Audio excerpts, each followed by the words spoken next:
The morning began for Kennedy in the city of Fort Worth, Texas. The president and his wife had spent the night at a local hotel where they were accommodated after a long day of meetings and speeches.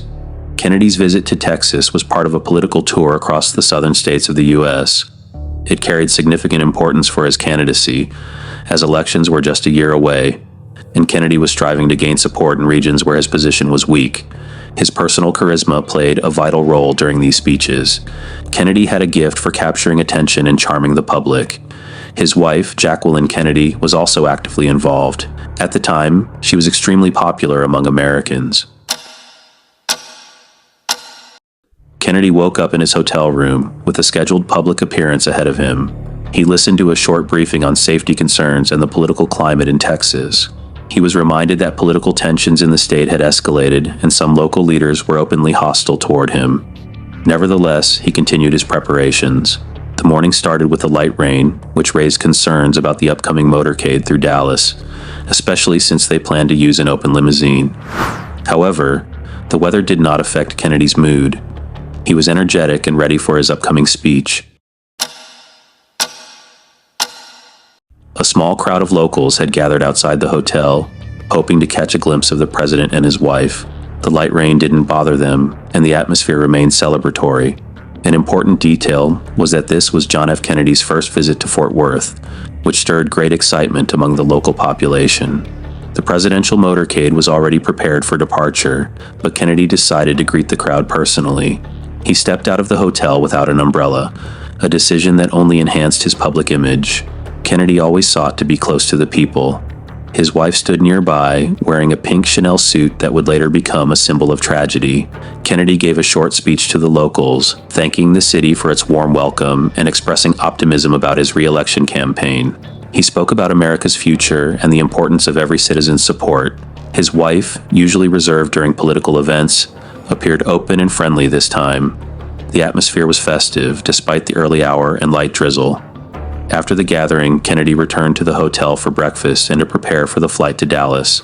There, he managed to meet with several local leaders and discuss details of his visit to the city. Everyone present had a sense that this day would become a crucial step in his political journey. Later, Kennedy and his wife headed to the Fort Worth airport. The presidential motorcade arrived at the airfield, and after boarding the plane, they were joined by Vice President Lyndon Johnson and his wife. The flight from Fort Worth to Dallas was expected to take just 13 minutes. During the flight, the president joked with his team and discussed details of his upcoming speech. However, he remained concerned about the tension in the state.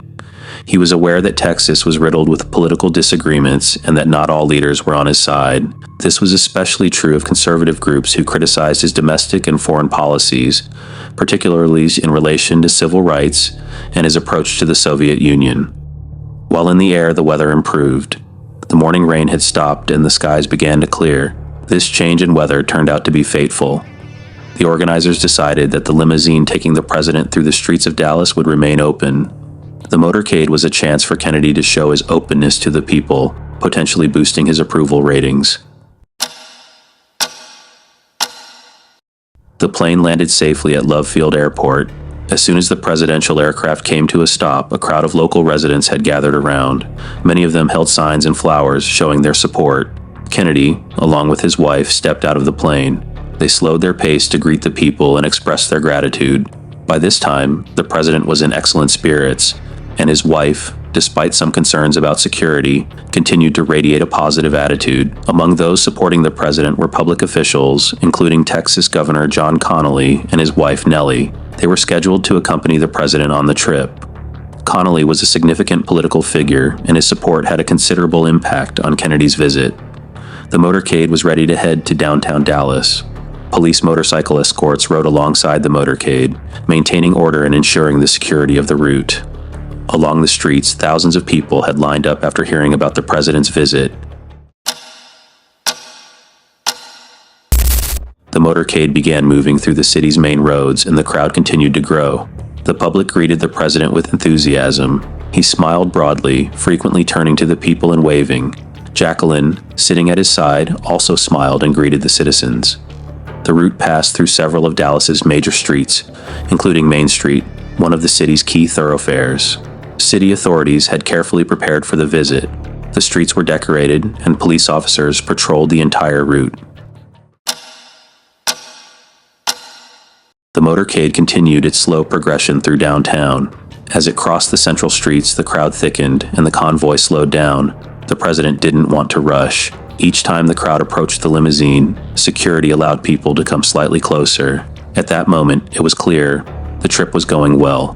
People were happy, and Kennedy responded with a sincere smile. Everything that day was going according to plan. However, a hint of tension still lingered in the air. A day before Kennedy's arrival, anti-Kennedy flyers had circulated. That morning, newspapers published articles criticizing his policies. Still, as the motorcade rolled slowly through the streets, there was no sense of imminent danger. The presidential vehicle turned onto Houston Street and began heading toward Dealey Plaza. The atmosphere remained festive. The crowd continued to cheer the president, who appeared to be in an excellent mood. Beside him, Jackie looked carefree, admiring the city and engaging with the people. But that turn would be Kennedy's last.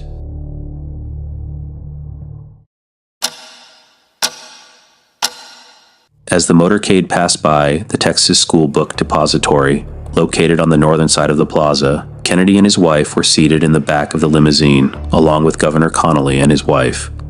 Then came the first gunshot. Many in the crowd didn't immediately understand what had happened.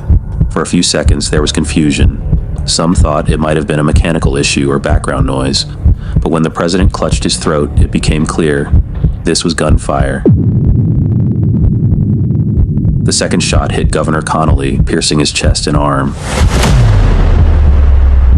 The third shot was the final one, striking Kennedy directly in the head.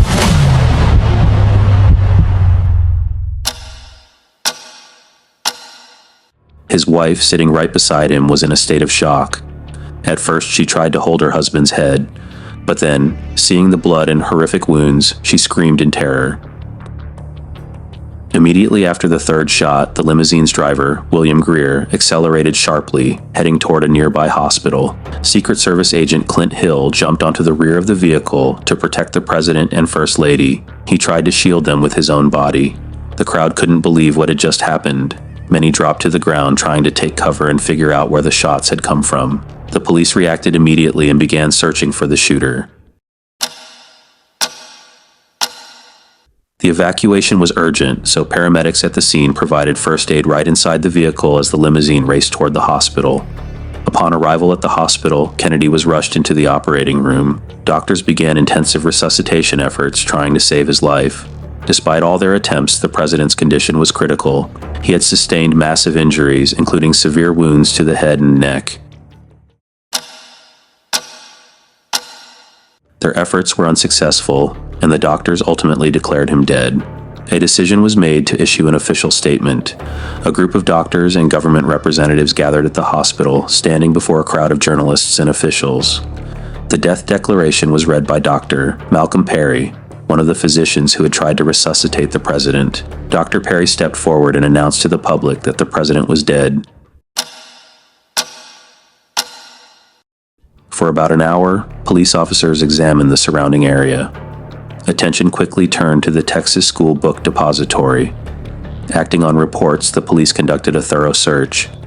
Eventually, on the 6th floor of the building, they found a rifle, a Carcano Bolt action rifle of Italian origin. It had been left propped up near a window, the spot from which the shots were fired. Spent shell casings were also recovered from the scene. That same day, police identified the rifle as belonging to Lee Harvey Oswald.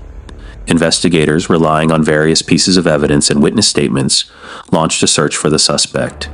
Before long, Oswald was spotted in a Dallas suburb. He attempted to flee and ran into the Texas Theater. Police soon arrived and tried to arrest him, but Oswald resisted. During the scuffle, he pulled out a gun and fatally shot a police officer. Following the incident, Oswald was arrested on the spot and taken to the police station.